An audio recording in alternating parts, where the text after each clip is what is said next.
فيفرغه على باطن يده اليسرى ثم يمسح بهما رأسه يبدأ من مقدمه من أول منابت شعر رأسه. عن ماذا نتكلم هنا؟ عن الوضوء، عن الغسل، عن ماذا؟ عن الوضوء. عن الوضوء، نعم. ثم يأخذ الماء بيده اليمنى ثم يأخذ الماء بيده اليمنى فيفرغه على باطن يده اليسرى ثم يمسح بهما رأسه. يأخذ باليمنى يفرغه على اليسرى يمسح بهما رأسه. يبدأ من مقدمه من أول منابت شعر رأسه،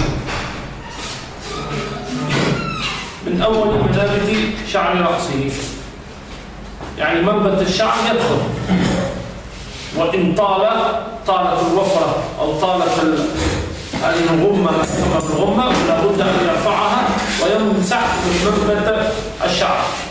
وقد قارن أطراف أصابع يديه بعضها ببعض على رأسه. قارن بمعنى هكذا، ليس لا يمسح مفتوحة أصابعه مفتوحة، وإنما يمسح أصابعه مضمومة بهذه الطريقة هكذا، يأخذ هكذا ويمر. مفهوم؟ وتمس هذه يعني. نعم. وقد قارن أطراف أصابع يديه بعضها ببعض على رأسه وجعل إبهاميه على صدغيه. أين الصدغ؟ هنا بهذه الطريقة هكذا، ويقرن هكذا ويمرر هنا بهذه الطريقة. نعم.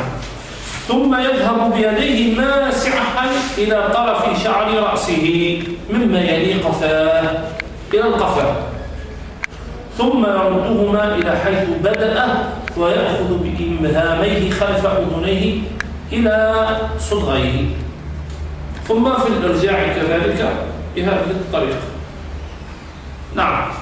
إذا بدأ من الخلف، عوض أن يبدأ من الأمام بدأ من الخلف، فهذه تعتبر سنة فيجب أن يأتي بالفرض أو كيف؟ عوض أن أبدأ من الأمام أبدأ من الخلف. سنة لا يجزء يعتبر من مقدمه. المقدمة عادة كل شيء تبدأ به يسمى مقدمة. فإذا بدأت من الخلف إلى الأمام فهذا الفرض، ثم إذا رجعت يسمى سنة. فهمتم؟ هذا هو الفرض. لا، ليس هذا هو الفرض. الفرض بما تبدأ به مسح رأسك، سواء كنت من الأمام إلى الخلف بداية أو بداية من الخلف إلى الأمام. المسح الأولى فرض. ماذا؟ المسح الأولى فرض، سواء بدأت من الأمام إلى الخلف أو من الخلف إلى الأمام. لأن كلمة المقدمة لما نقول في اللغة المقدمة والمقدمة، يقال المقدمة والمقدمة، هو كل شيء يبتدأ به، كل شيء يبتدأ به فيسمى مقدمة ومقدمة. المقدمة مش المقدمة، يعني المقدمة من مقدمه. فإذا بدأت من مقدمه يعني من بدايته. لا أقصد شيخ، المقدمة هي أول شيء يبدأ به، أما المقدمة يكون مقدما على غيره، فما فرق بينهما؟ يقال مقدمة ومقدمة وكلاهما بمعنى. لذلك أنا أنصح طلاب العلم أنه دائما يكون عنده كتاب اسمه مختار الصحاح. هو صغير الحجم ولكن كثير الفائدة. ماذا؟ مختار الصحاح.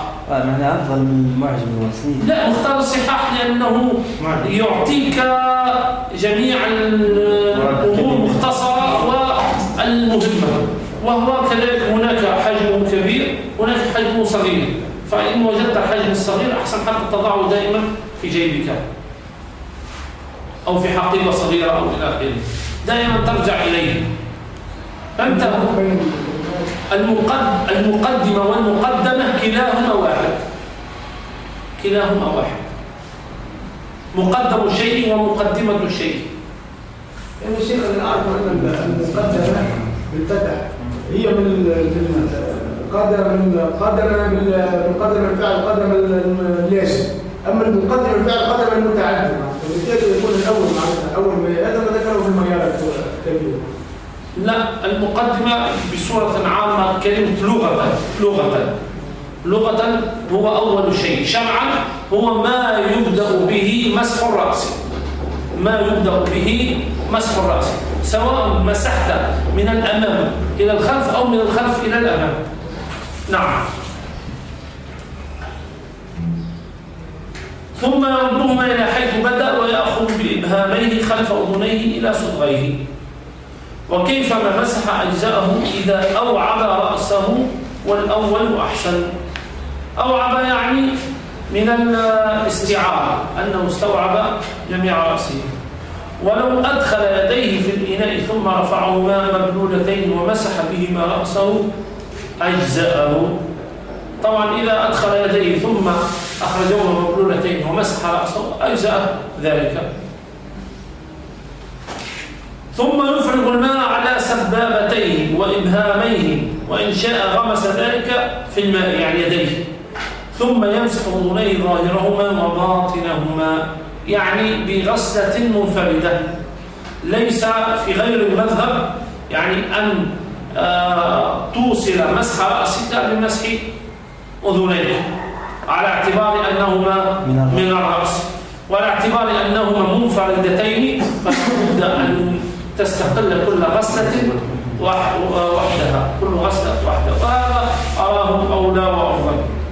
نعم، يعني يدخل السبابة في أذنيه ويرفع ثم ينزل، ولا يبالغ. ما معنى لا يبالغ؟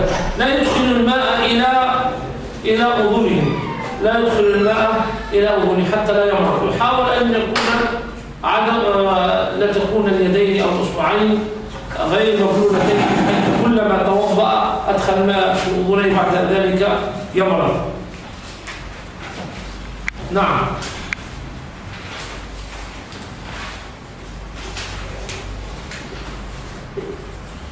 وتمسح المرأة كما ذكرنا، وتمسح على دلاليها. تمسح على دلاليها بمعنى ما استرسل من شعرها، الدلال هو ما استرسل من الشعر. كذلك الرجال، هناك من الرجال من يعني أنها شعرها طويل، فإذا مسحت تمسح تحت الشعر، يعني نعم. آخر الشعر.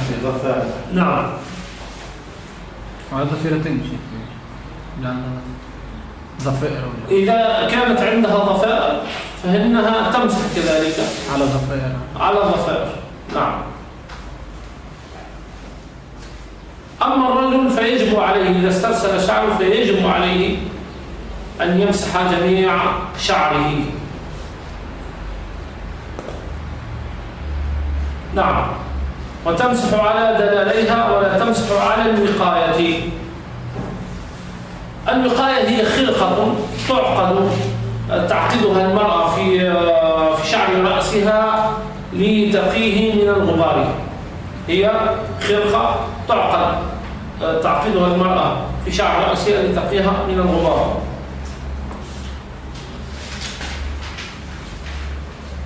طبعا إذا كانت غير مشدودة شدا كبيرا، بمعنى أن هناك كذلك في الضفائر المرأة تفصل شعرها أحيانا، خاصة في الغسل هذا وفي الوضوء خاصة، فإذا كان هذه الضفيرة مربوطة كثيرا بخيوط كثيرة لابد من حلها. أما مربوطة بخيوط خفيفة فلا تحلها، أي لا تفتح هذه العقيصة. وإذا كان يعني الشعر مفطورا بعضه في بعض، إذا كان الشعر مفطور كذلك تمسح فقط بدون أن تفك. الوقاية شيخ المعنى الوقاية تحديدا. الوقاية هي خلقة تشد بها الشعر، مش حجاب.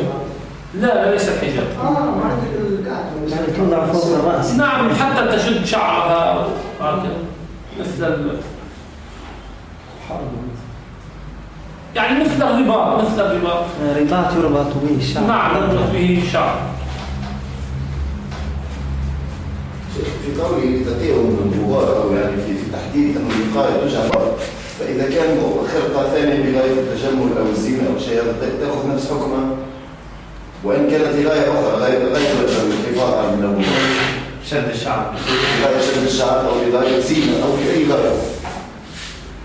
هو المهم أن تمسح شعرها، وإذا وضعت سواء كان للغبار أو للزينة أو لغير ذلك، المهم أنها ستمسح شعرها، لأن هي الزينة تبعا للغبار. لا أظن أن امرأة ستضع يعني شيئا على شعرها فقط للغبار، فهذا صعب، فهي غبار وزينة وغير. يعني شيء لم أفهم معنى كيف تقيها من الغبار، يعني تكون فوق الرأس كله، يعني تقيها من الغبار. إذا كانت يعني تربط بها شعرها لن تقيها بمكان من الغبار، يعني توضع فوق الرأس كله، فوق معنى الرأس، يعني تشبه الخمار. إذا كان هذا الذي ستضعه لا تستطيع أن تمسح به رأسها فلا تضعه. المهم هي شيء يشد به الشعر ويكون مثل الزينة، وإن كان هو يقيها من الغبار مثل الشبكة، مثل ما يقال الشباك التي توضع، فتستطيع أن تحركها عند المسح. فإذا حركتها عند المسح فيجوز ذلك بأن تمسحها.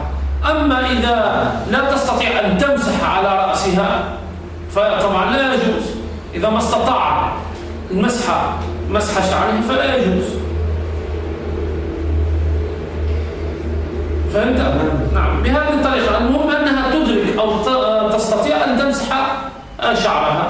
وفي مسح الشعر 3 روايات عند المالكية، إما الراجح وهو جميع الرأس، القول الثاني هو ناصية الشعر، ناصية الرأس، والقول الثالث هو ثلث الرأس. ثلث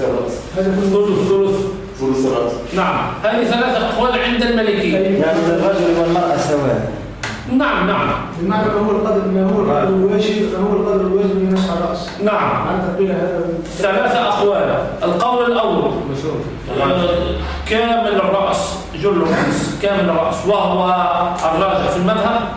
ثم ناصية الرأس، وهو قول ثاني عند المالكي، وهو قول عند الشافعي. فهمتم؟ وهو قول عند الشافعي. وثلث، وهو قول عند الشافعي في الناصية. وقول ثالث عند المالكية وهو ثلث الرأس، وهو قول عند الحنفي. الراجح عند المالكية جميع الرأس.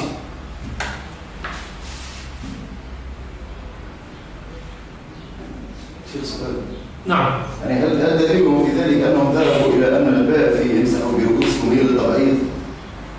نعم، لأن فيها خلاف.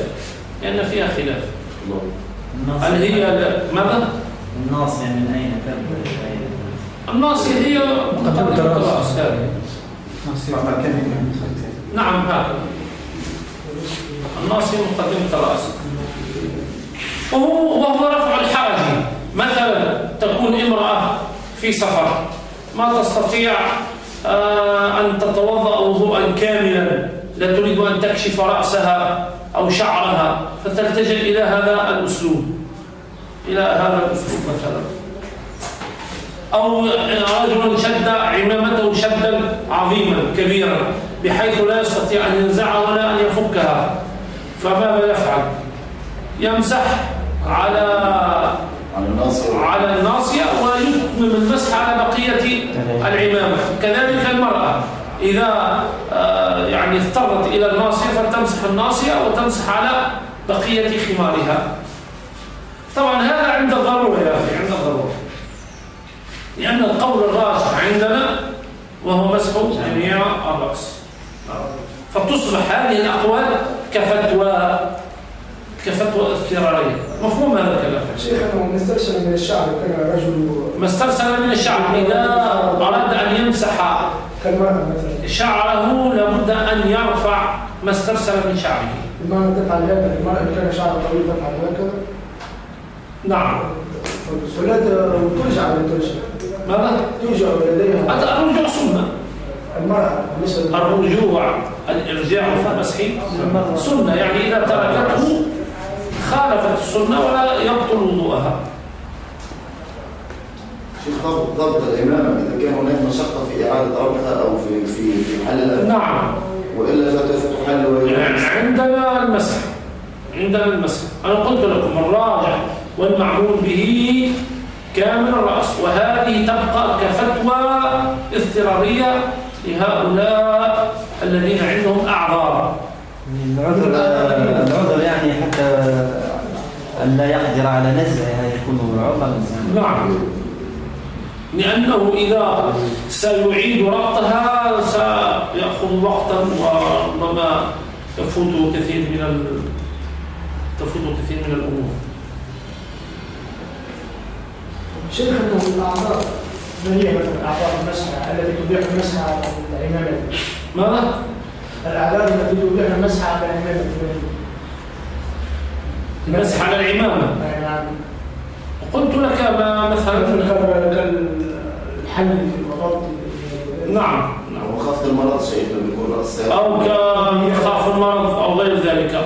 طبعا المرأة لا تمسح. هنا لما قلنا الخرقة التي ربطت على رأسها هي لا تمسح على الخرقة، لابد أن ترفعها ولا يمسح على هذه الخرقة. ولا تعيد شيء. يعني لا تمسح على ما في معنى الوقاية من خمار وغيره. لا تمسح المرأة. الرجل يمسح على العمامة. نعم. شيخنا إذا مسح على عمامته هل يعني هذا العمام هل يرد يديه أم لا؟ لا. لا يرد. شيخ الأولى المسح على نصيب الرأس ولا المسح على العمامة؟ ماذا؟ الأولى في المذهب المسح على نصيب الرأس، يعني رخصة نصيب الرأس ولا المسح على العمامة؟ الناصية ثم الرخصة هو يعني على المذهب هو الناصية. على المذهب على معناه ليس الراجح، على المرجوح من المذهب الناصية. ثم إذا كانت عنده عمامة يمسح بقيتها على العمامة، وإذا لم يكن عنده عمامة ماذا يفعل؟ يأتي بعمامة يمسح عليها. إذا فالأصل هو ثلث الرأس والناصية وكل الرأس، ولكن المعمول به والراجح المذهب جميع الرأس. أعيد هذا الكلام أن تلك رخص تؤخذ، هي تلك رخص تؤخذ، فلا تستطيع المرأة أن تمسح على خمارها ولا على أي شيء.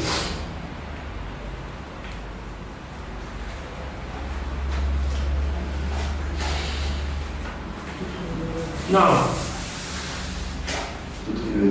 وتدخل يديه من تحت رأس الشعر. ماذا؟ وتدخل يديها من تحت رأس شعر. نعم. ولا تمسح على الوقاية، وقلنا الوقاية هي ماذا؟ هي الخرقة. لا تمسح على تلك الخرقة، بل ترفعها أو تتصرف أنها تمسح على الشعر، وتدخل يديها من تحت عقاص شعرها في رجوع يديها في المسح. يعني هنا ماذا؟ الضفيرة يعني هذا إذا كانت هذه الضفيرة، وكذلك إذا كان مربوط بخيط أو خيطين، يعني خيوط قليلة. أما إذا كثرت خيوطه فلا بد من حلها.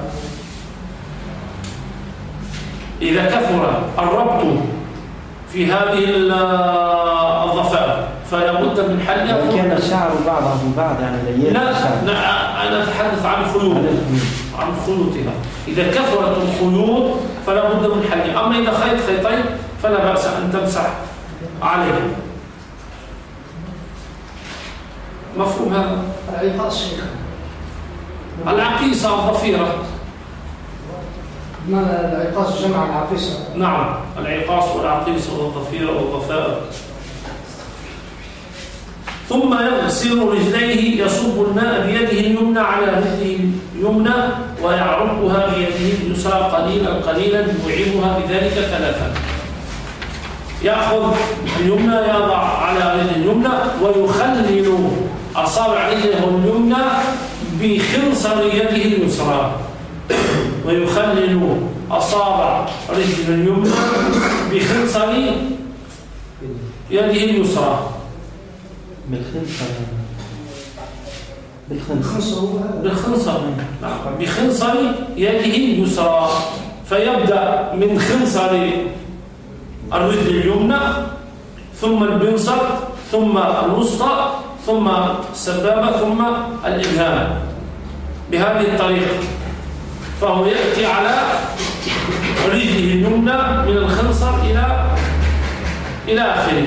يعني من الخنصر في نفس الوقت الخنصر نعم يستوعب من جميع الرجل ويعرقها. بعض أهل العلم أجاز أن يزيد عن 3 غسلات للرجل، لأن الأول المقصد النقاء، ثانيا إذا هو غسلها ولم يوصل الماء إلى جميع رجله ولم تنتقي فلا بد أن يغسلها مرة أخرى. مفهوم هذا الكلام؟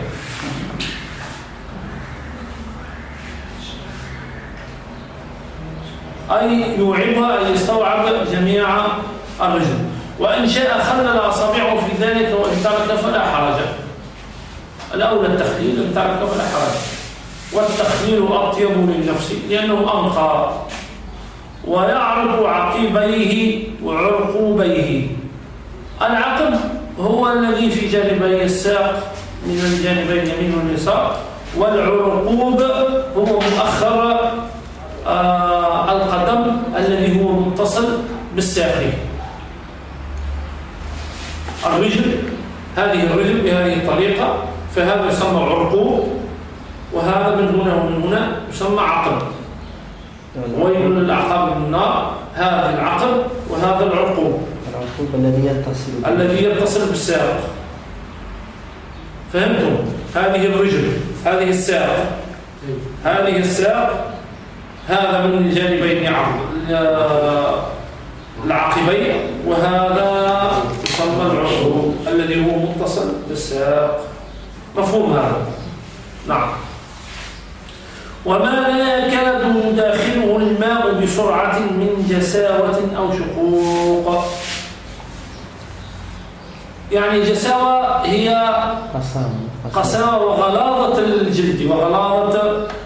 الجلد أو هناك شقوق. كذلك لابد أن يوصل الماء إلى قساوة الجلد أو تثنيه أو الشقوق التي يكون مشقق. طبعا لا يدخل الماء في الشقوق وإنما يستوعب الماء جميع الرجل. فليبالغ بالعرق، أي الغسل، صب الماء والدلك يسمى عرق. نعم، الدلك الشديد. ما معنى الشديد؟ بحيث أنه يوصل الماء ليس ينزع رجله، يسمى دلك. فليبالغ بالعرق مع صب الماء بيده، فإنه جاء الأثر ويل للأعقاب من النار كما قال عليه الصلاة والسلام. وعقل الشيء طرفه وآخره.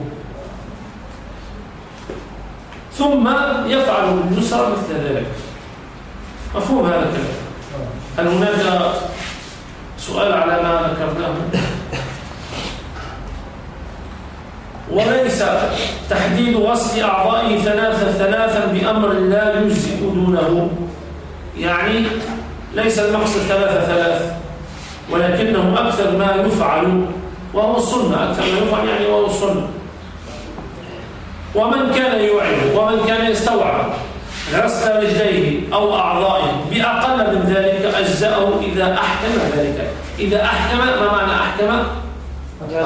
إذا استوعب العضو بالغسل. أحكم بمعنى استوعب العضو بالغسل. فإن لم يستوعبه فلا إحكام، فلا بد أن يحكم، وليس كل الناس في إحكام ذلك سواء. لذلك السنة أفضل. لماذا؟ 3 يفعل 3، فإذا لم يستوعب ولم يحكم في الأولى فسيستوعب ويحكم في الثانية، فإن لم يحكم في الثانية فسيحكمه بإذن الله في الثالثة. وقد قال رسول الله صلى الله عليه وسلم: من توضأ فأحسن الوضوء ثم رفع طرفه إلى السماء فقال: أشهد أن لا إله إلا الله وحده لا شريك له وأشهد أن محمدا عبده ورسوله، فتحت له أبواب الجنة 8 يدخل من أيها شاء. هل يا ترى نفعل هذه السنة؟ هل يا ترى نفعل هذه السنة أم هي من المفقودات عندنا؟ وقد استحب بعض العلماء أن يقول بإثر الوضوء: اللهم اجعلني من التوابين واجعلني من المتطهرين. طبعا هذا اللهم اجعلني من التوابين واجعلني من المتطهرين هل هو تتمة الحديث؟ لا، استحب هو هذا. ما معنى يستحب؟ يعني هو من الحديث. أي في لفظ كما لفظ فيه اللهم اجعلني من التوابين واجعلني من المتطهرين، هل هو من الحديث؟ هذا هو قول العلماء وأهل العلم، ولكن ذكر عند الترمذي حديث اللهم اجعلنا من التوابين واجعلنا من المتطهرين. مع الإسلام نعم، هذا تلك الأصل في رواية الترمذي: اللهم اجعلنا من التوابين واجعلنا من المتطهرين، مع البداية طبعا. أيوة فيها كلام. ماذا؟ الرواية فيها كلام. نعم، بعضهم ضعفها، بعضهم قالوا أنها ليس من الحديث، أنها أدرجت بالزاد زيدت زيادة إلى آخره. وأصل الحديث هو ما ذكرناه آنفا إلى وأشهد أن محمدا عبده ورسوله. إن زدتها فلا بأس، ويجب عليه أن يعمل عمل الوضوء احتسابا لله تعالى. كل عمل الإنسان يفعله إلا محتسب لله تعالى، وإلا لا أعمال مع عدم الاحتساب. أنت تأكل وتشرب لابد أن تحتسب، تدخل إلى الخلاء لابد أن تحتسب فتؤجر. لأن هناك قاعدة أصولية تقول أن العادات إذا قرنت بالنيات أصبحت عبادات. أن العادات إذا قرنت بالنيات أصبحت عبادات.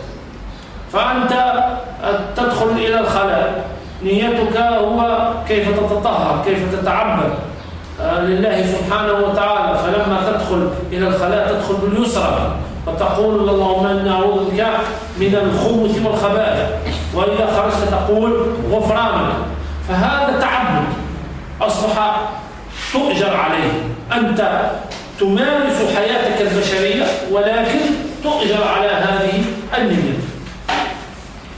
ويجب عليه أن يعمل عمل الوضوء احتسابا لله تعالى لما أمر به، يرجو تقبله وثوابه وتطهيره من الذنوب به، ويشعر نفسه أن ذلك تأهب وتنظف لمناجاة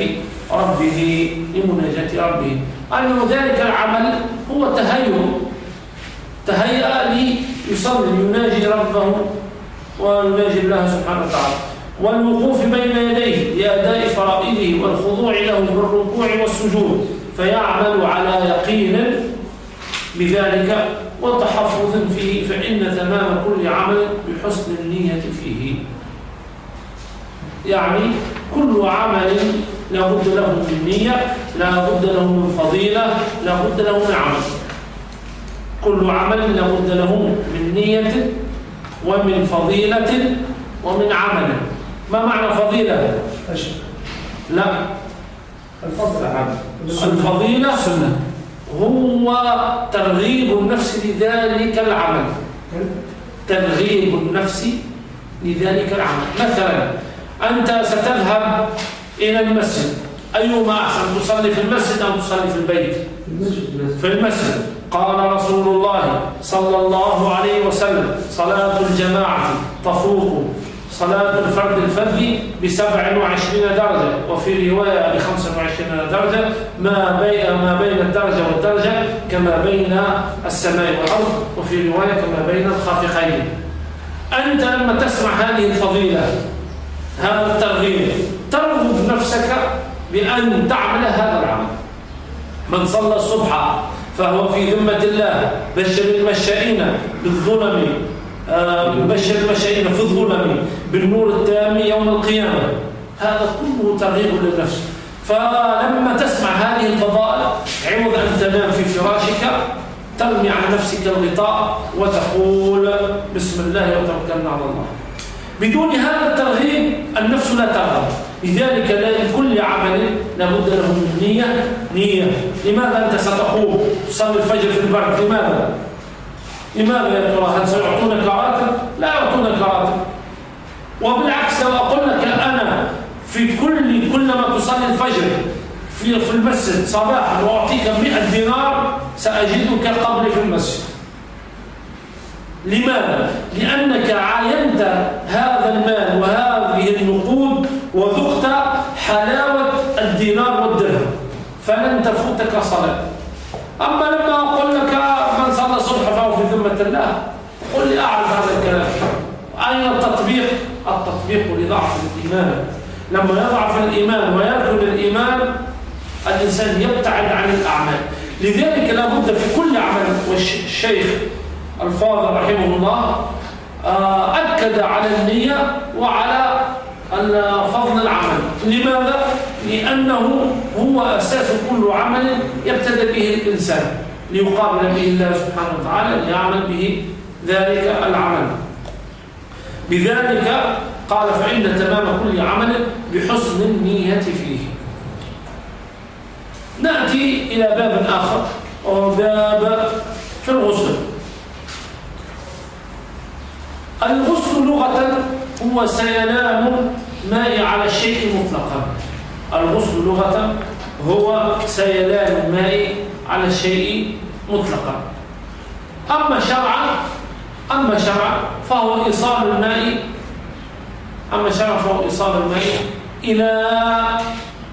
إلى جميع ظاهر الجسد بنية ماذا؟ بنية استباحة الممنوع مع الدلك. إذن هو إيصال الماء إلى جميع ظاهر الجسد بنية استباحة الممنوع مع الدلك. ما هي موجبات الغسل؟ متى نغتسل؟ عند خروج المني يغتسل. عند خروجه أو بروزه أو غير ذلك بلذة معتادة. أما إذا كانت لذة غير معتادة فلا غسل، وإنما غسل المكان والمحل. وقد ذكرنا اللذة غير معتادة مثاله ماذا؟ الحك، ركوب الخيل، فهذه لذة غير معتادة. ماذا؟ يجب في حقها الوضوء، يعني غسل الذكر والأنثيين ثم الوضوء. هذا في حالة خروج المني بغير لذة معتادة. أما مثلا إذا حك وبدأ يخرج المني وهو بدأ يستمد أو واصل حتى يواصل خروج المني، فحينئذ لابد عليه من غسل. نعم. وإنما الأعمال بالنيات، هذا هو يعرف نفسه. كذلك من موجبات الغسل نعم، يعني ماذا يسمى؟ الحيض والنفاس، انقطاع الحيض انقطاع النفاس. وكذلك أيضا شيء آخر وهو دخول الحشفة بدون إنزال، تسمى الحشفة وتسمى الكمرة. التقاء الختانين، إذا التقى الختانين وجب الغسل كما قال عليه الصلاة والسلام. ولولا ما عندك لذة، ولو لم تنزل، ولو يعني ما ليس هناك دواعي الجماع ولكن أدخلت الحشفة عفوا في الفرج فيوجب حينئذ الغسل، ليس الغسل لك فقط ولها كذلك ولزوجتك. نعم.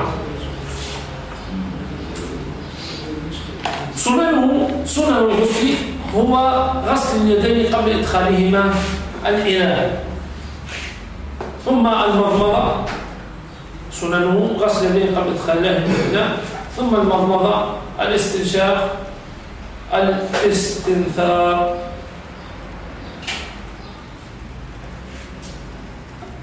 وكذلك مسح سماخ الأذنين، مسح سماخ الأذنين، مسح سماخ الأذنين.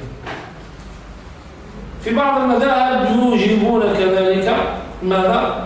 أن تدخل الماء في أنفك وأن تدخل الماء في حلقك، وهذا يتبع الغسل، ولكن عندنا ليس واجب، ليس واجب.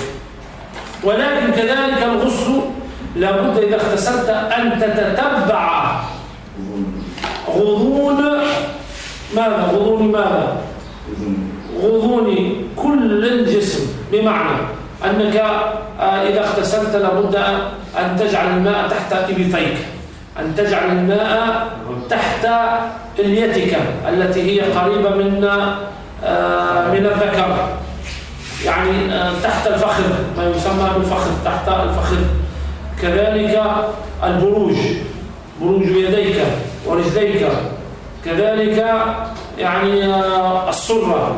فهذه كلها يعني مناطق أحيانا ينسى الإنسان أن يغتسل اغتسالا كاملا فيترك إحدى هذه المناطق فيكون الغسل والعياذ بالله ناقص أو باطل. طيب سؤال، إذا نسي إنسان اغتسل ونسي لمعة في جسمه، لمعة يعني جزءا من جسمه لم يغسله، يده جزء لم يغسله، ثم خرج ونشف وإلى آخره، ماذا يفعلون؟ إن تذكره فيغسل العضو ذلك العضو. إن تذكره يغسل العضو الذي نسيه فقط، فإن صلى يعيد الصلاة، فإن صلى يعيد الصلاة. نعم. بالقرب أو بالبعد شيء؟ ما؟ بالقرب أو بالقرب يعني سيغسلها بالقرب، طبعا سيغسلها. بالبعد يقتل شيء. بالبعد لا يقتل. لا يقتل. نعم. حتى وإن كان بعد يومين. حتى ولو جف. أنا قلت لك جف ولبس ثيابه وكل شيء. أما بالقرب سهل، بالقرب سهل أنه يغسل ذلك المكان. نحن نتحدث عن البعد، جف جسمه ولبس ثيابه وصلى مثلا الظهر، ثم تذكر أن هناك لمعة من جسمه لم يغسلها وهي لم تصلها الماء، فحينئذ يرجع إلى المغسلة فيغسل ذلك العضو، ثم بعد ذلك يعيد صلاة الظهر، لأن الصلاة باطلة. مفهوم هذا؟ حكم الوضوء في هذا العمل، حكم الوضوء. كذلك في الوضوء إذا مثلا نسي غسل وجهه ثم ذهب إلى المسجد وصلى مثلا العصر، ثم تذكر أنه لم يغسل وجهه وهو ما زال بقي على وضوئه، طبعا بقي على وضوئه، فماذا يفعل؟ يرجع يغسل وجهه ويعيد صلاة العصر. أما إذا كان بالقرب، وهو ما معنى بالقرب؟ هو في مكان الوضوء، ثم تذكر وصل إلى رجليه وتذكر أنه لم يغسل وجهه، فلا بد أن يغسل وجهه ثم يعيد الترتيب، ثم يديه، ثم مسح رأسه ورجليه. إذا كان إماما ثم تذكر بعد أن صلى بالناس، إذا كان إماما وصلى بالناس تبطل صلاته فقط. نعم. مفهوم هذا الكلام. طيب، إذا نقول وبالله التوفيق. أما الطهر فهو من الجنابة ومن الحيضة والنفاس سواء. طهر من الجنابة والحيض والنفاس. هل الجنابة يقرأ القرآن صاحب الجنابة؟ يقرأ، لكن هي مسلم. صاحب الجنابة لا يقرأ فقد هلكت وأهلكت. لا يقرأ ولا يمس. الجنابة لا يقرأ القرآن. الجنابة لا يقرأ القرآن بحال من الأحوال، لأن الجنابة هو الذي ارتكبها بنفسه، وهو الذي يستطيع أن يرفعها بنفسه في الوقت الذي يريده، لذلك لا يقرأ القرآن. هل شيء في تمثيل يعني إن كان على وجه الدعاء أو على وجه التعوذ؟ إذا كان على وجه التعوذ أو الدعاء جاز له، ولا ينوي قراءة القرآن للترتيب أو للتعبد. نعم. فإن كان للاستعاذة أو التعوذ أو الرقية أو الدعاء فلا بأس بالقراءة. وأذكار الصباح رقية لنفسه ليس لغيره. وأذكار الصباح خاف عن نفسه شيئا فقال الإخلاص والمعوذتين أحس بشيء فلا بأس. أما والحيض والنفاس، صاحبة الحيض والنفاس أن تقرأ القرآن ولا تمس المصحف إلا إذا كانت عالمة أو متعلمة. إلا إذا كانت عالمة أو متعلمة. نعم. إذا أما الطهر فهو من الجنابة ومن الحيضة والنفاس سواء، فإن اقتصر المتطهر على الغسل دون الوضوء أجزأه. فإن اقتصر المتطهر على الغسل دون الوضوء أجزأه، يعني في الغسل اغتسل نوى الطهارة الكبرى والصغرى فيجزئه. وأفضل له أن يتوضأ بعد أن يبدأ بغسل ما بفرجه أو جسده من الأذى. طبعا بداية لابد قبل الغسل أو قبل الوضوء غسل الفرج، إزالته من النجاسة، إزالته من الشيء الذي علق به غسلا كاملا، ثم يتوضأ وضوءه للصلاة. فإن شاء غسل رجليه وإن شاء أخرهما في الأخير. طبعا لماذا؟ وهناك علم لهذا. مثلا أنا عندك حوض، فهذا الحوض أو مكان الغسل هذا يجتمع فيه الماء، فنخاف أن تكون هناك نجاسة فتلتصق برجليك، فلذلك نؤخر غسل الرجلين في الأخير. أما إذا تيقنا أن إذا صببنا الماء لا يجتمع الماء ولا يكون فيه نجاسة، فحينئذ نستطيع أن نقدم أو نجعل غسل الرجلين متتالي مع بقية الأعضاء.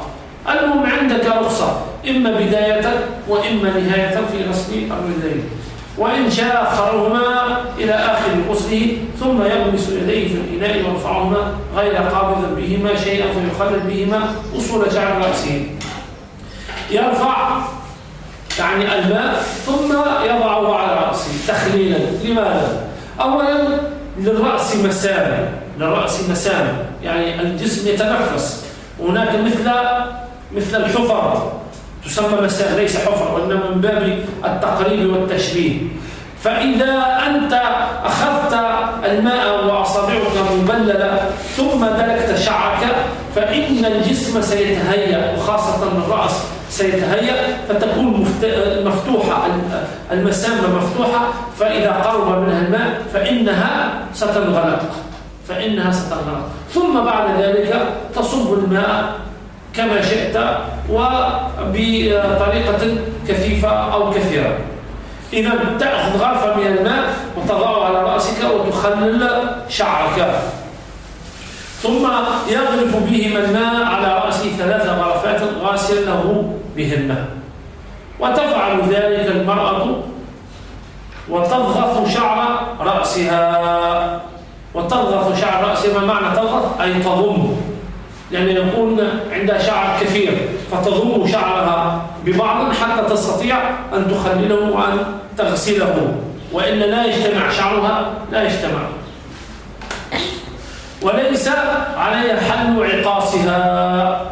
العقاص جمع عقاص، وهي جمع عقيصة وهي الظفيرة، هي خصلة الشعر التي تظفرها المرأة، خصلة الشعر وإن تعددت يعني الظفيرة وإن تعددت حتى الرجل أيضا يمكن أن تكون له عقيصة.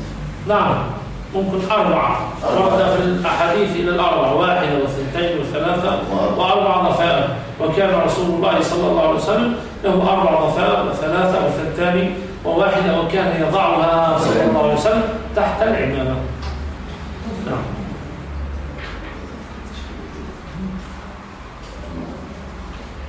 وليس عليها حل عقاصها.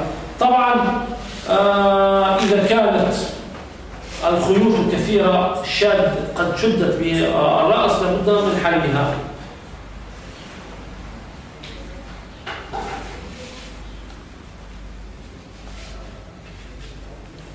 نعم، مفهوم هذا الكلام. دائما إذا كان ربط الشعر بعدة خيوط لابد من حلها، أما من خيط أو خيطين أو ثلاثة فلا بأس بذلك. نعم. ثم يفيض الماء على شقه الأيمن ثم على شقه الأيسر ويتدلك بيديه بإثر صب الماء، إما اليمين جميع اليمين كله أو ربعه الأعلى اليمين ثم ربع الأيسر الذي فوق الأعلى ثم الربع الأخير أو الأسفل الذي على اليمين ثم الربع الأسفل الذي على اليسار. هناك طريقتان في الغسل، إما النصف جميع النصف وإما الربع. نعم. ويتدلك بيديه بإثر صب الماء حتى يعم جسده، والمقصد من صب الماء هو تعميم الماء. وما شك أن يكون الماء أخذه من جسده عاوده بالماء ودلكه بيده حتى يوعد جميع جسده. يعني إن شك أنه استوعب جميع جسمه أو لا فيعيد غسل ذلك المكان ويتابع عمق سرته وتحت حلقه. هذه أماكن يغفل عنها كثير من الناس: السرة، الحلق، تحت الإليتين، كذلك تحت الأنثيين، هذا الخط الذي إلى الدبر هذا كله لابد من غسله كما ذكرنا تحت الإليتين.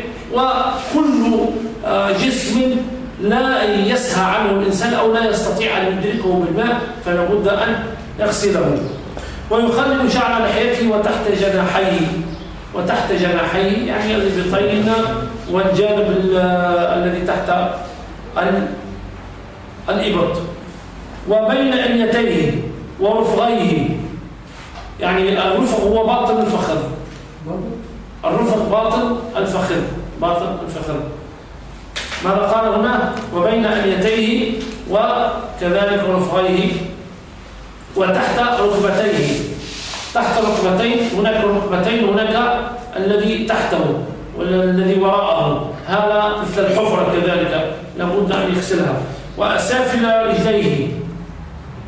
رجليه العقبين والقدم وغير ذلك والعقوب كذلك لا ينساه. ويخلل أصابع يديه ويغسل رجليه آخر ذلك، يجمع ذلك فيهما لتمام غسله ولتمام وضوئه. وإن كان أخر غسلهما، إن كان أخر غسل رجليه فإنما بعد ذلك ولم يمس ذكره فحينئذ يغسل رجليه قدميه ويكون قد أتى بالسنة كاملة وهو الوضوء والغسل في وقت واحد.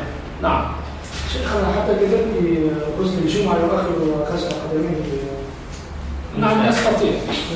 لا نقول مثلا هنا غسل الجمعة في سنة والوضوء يكون في الغسل الذي يكون الغسل يكون واجبا، فإذا أخر غسل قدميه بالوضوء إلى آخر الغسل فبالتالي يكون لم يكمل الفرض أي فرض الوضوء، والسنة لا تغني عن الفرض، معنى أن سنة الغسل الجمعة لا تغني عن الفرض إلا وهو فرض الوضوء.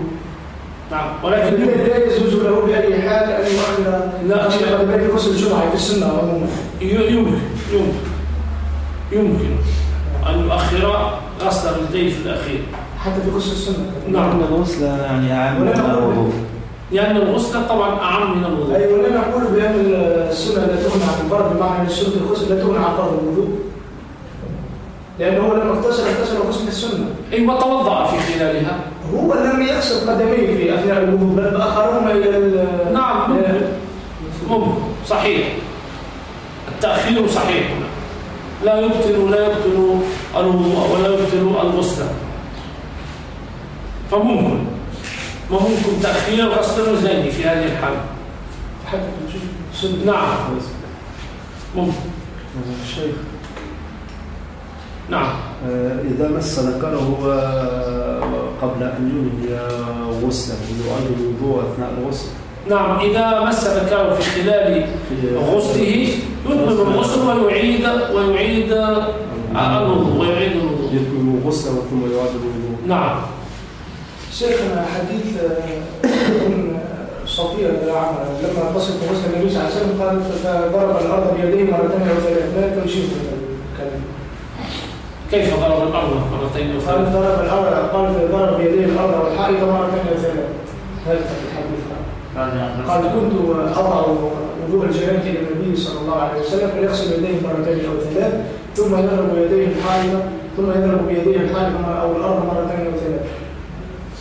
نعم. في الترتيب، فبعد غسل الأذى يضرب يده اليسرى التي يعني استعملها لتنظيف الأذى في غسل الفرج أول مرة. نعم. يحكها بالحائط أو لإزالة النجاسة فيها لأنه مظنة نجاسة. نعم.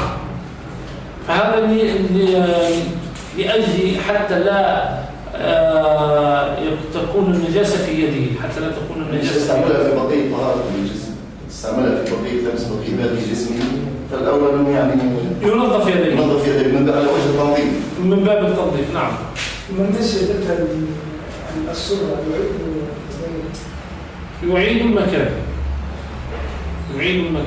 تبطل الصلاة والصلاة بدون. ماذا؟ تبطل الصلاة والصلاة بدون السرة. نعم.